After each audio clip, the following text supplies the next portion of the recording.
Le journal Christophe Lamar. Bonjour Christophe. Bonjour Dimitri, bonjour à tous. Cette fois, ce n'est pas seulement la vitesse que l'on va surveiller. Un œil sur le compteur, un autre sur la jauge à essence, sans oublier de regarder la route. La mission du jour pour les automobilistes, trouver une station ouverte alors qu'un tiers d'entre elles sont à sec sur au moins un type de carburant. En Ile-de-France, c'est carrément 1 sur 2. C'est pire dans les Hauts-de-France. Résultat, beaucoup ont tenté de faire le plein hier. Peine perdue. Il faut donc attaquer la semaine alors que la réserve clignote en rouge. Reportage Thibaut Hu. Assis à l'avant de sa voiture noire, Alexandre met le contact et pointe du doigt son niveau d'essence. Son réservoir est presque à sec, alors pour travailler, cet assureur parisien doit se réorganiser. Là, il n'y a plus rien, non. Sachant que c'est à Rungis, donc c'est limite pour faire l'aller-retour. Heureusement, j'ai la chance de pouvoir travailler de chez moi, donc c'est ce que je vais faire à partir de mardi, je pense.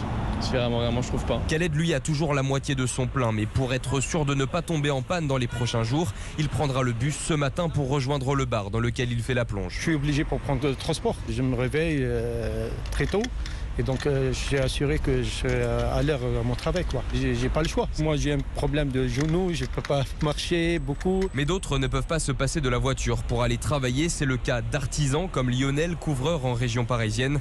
Bientôt, sans essence, il sera bloqué chez lui. Sur mon utilitaire, j'arrive en réserve. Pour moi, c'est net, c'est ce qui me permet de travailler. Je peux pas prendre le transport avec tout mon matériel. C'est mon travail, c'est mon gagne-pain. J'ai une petite fille, je sais pas ce que je fais. Je me mets au RSA. Et Lionel est formel, il demande au gouvernement une réponse rapide dès aujourd'hui pour retrouver du carburant. Un reportage Thibaut Hu. Le mouvement entre dans sa 3e semaine. Total et Esso, ExxonMobil tendent la main aux grévistes. Le gouvernement, de son côté, croise les doigts. Et Total accepte d'avancer les négociations salariales mais pose ses conditions. La levée du blocage. 3 de ces 6 raffineries sont à l'arrêt. Chez Esso, ExxonMobil, un premier round de discussion est également au programme de ce lundi. Conflit suivi de très près par le gouvernement qui craint la contagion. Les Dragnel, l'exécutif cherche la parade pour sortir de la crise au plus vite. Eh bien, justement, le problème, comme le reconnaît en privé ce conseiller de l'exécutif, c'est qu'il n'y a pas de stratégie. Au gouvernement, on considère que s'il y a ces pénuries de carburant, c'est de la faute de Total et des difficultés des relations sociales internes à l'entreprise. Le dossier est quand même géré à Matignon, qui a validé la libération de certains stocks stratégiques, c'est-à-dire les entrepôts de pétrole gérés par l'État et non par les compagnies pétrolières. Elisabeth Borne se veut optimiste. Depuis l'Algérie où elle était en déplacement, l'hôte de Matignon a promis hier une sortie de crise et une amélioration de la situation pendant la semaine. Elisabeth Borne fait le pari que la pression mise sur Total, qui a accepté d'avancer d'1 mois ses cycles de négociation sur les salaires, aboutira à un geste de souplesse de la part de la compagnie pétrolière, ce qui peut d'ailleurs provoquer de l'inflation. Mais le problème politique est là. Une station-service sur 3 en France est à sec. On monte même à 55% dans les Hauts-de-France, avec une opinion publique qui a du mal à comprendre comment on en est arrivé là, d'autant que cette crise n'a aucun lien avec la guerre en Ukraine. Louis Dragnel, chef du service politique d'Europe 1. Les automobilistes cherchent donc de l'essence, les piétons franciliens, des bus ou des métros, pénurie de conducteurs, de machinistes et une augmentation annoncée du prix du pass Navigo. Le conseil d'administration d'Île-de-France Mobilité doit en fixer le montant aujourd'hui. Europe 1, il est 7h05. C'est un premier test pour le gouvernement privé de majorité absolue à l'Assemblée, vous le savez. L'examen du projet de loi de finances 2023, autrement dit le budget, débute aujourd'hui. Les discussions s'annoncent déjà tendues. Plus de 3300 amendements déposés. Les débats pourraient s'éterniser et pousser l'exécutif à recourir au 49.3. Les députés examineront d'abord le volet recettes. La colonne dépenses, eh bien, ce sera pour plus tard. La question des niches fiscales devrait alors revenir sur la table. Elle coûte près de 90 milliards d'euros par an. L'État est régulièrement sommé de faire le ménage par la Cour des comptes. Mais cette fois, promis, ça va changer. Barthélémy Philippe. On peut faire plus, on peut faire mieux. Bruno Le Maire l'a reconnu lui-même, le gouvernement n'en fait pas suffisamment pour diminuer ses dépenses fiscales. Le budget pour 2023 supprime seulement 6 niches fiscales sur un total de 471. Il faut dire que les Français sont très attachés à certains dispositifs comme le crédit d'impôt pour l'emploi d'un salarié à domicile, un cadeau fiscal de près de 5 milliards d'euros par an pour les ménages. Mais le maintien d'autres niches fiscales ne se justifie pas, selon François Eycal, ancien magistrat à la Cour des comptes. Je pense qu'on n'aurait pas dû par exemple, baisser le taux de TVA sur les travaux d'entretien du logement ou sur la restauration. Ça n'a aucun intérêt en termes de redistribution, parce que les riches en profitent aussi généralement, et ça coûte cher et c'est peu efficace. L'addition de ces deux dispositifs coûte près de 8 milliards d'euros par an à l'État.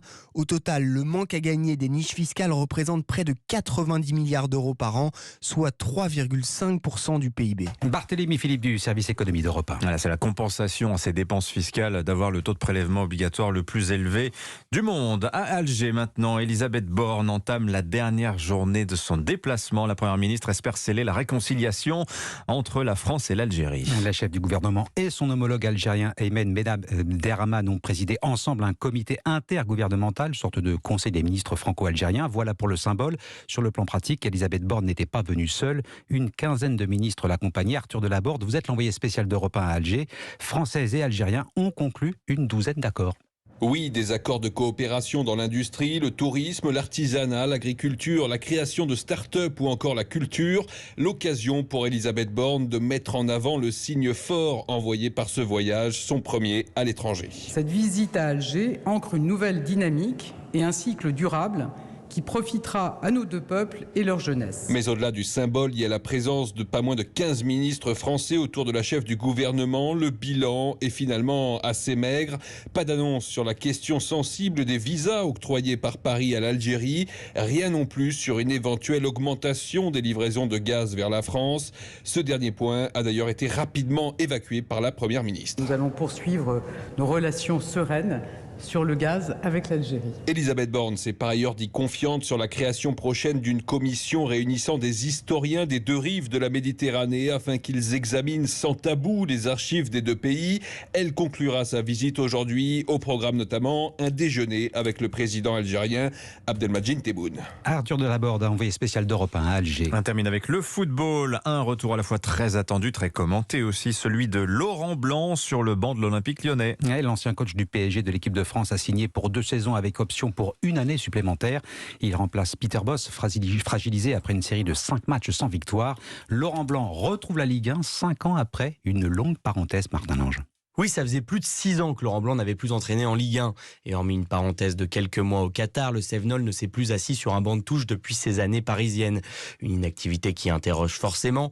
Mais Jean-Michel Aulas, le président lyonnais, a toujours apprécié le champion du monde 1998, au point d'avoir déjà tenté de le recruter. C'est ce qu'il confiait en début d'année à Cyril de la Morinerie. Bien sûr que c'est un garçon qui a une expérience incomparable. Voilà, bon, les choses se sont pas faites pour les raisons que je vous ai expliquées. Sait-on jamais. C'est désormais chose faite, champion de France avec les Girondins de Bordeaux, puis avec le Paris Saint-Germain. Laurent Blanc n'a jamais connu l'échec en Ligue 1. Ça tombe bien, il doit s'atteler à une mission de taille, redresser un OL moribond, seulement 9e du championnat et qui reste sur une effrayante série de 5 matchs sans victoire.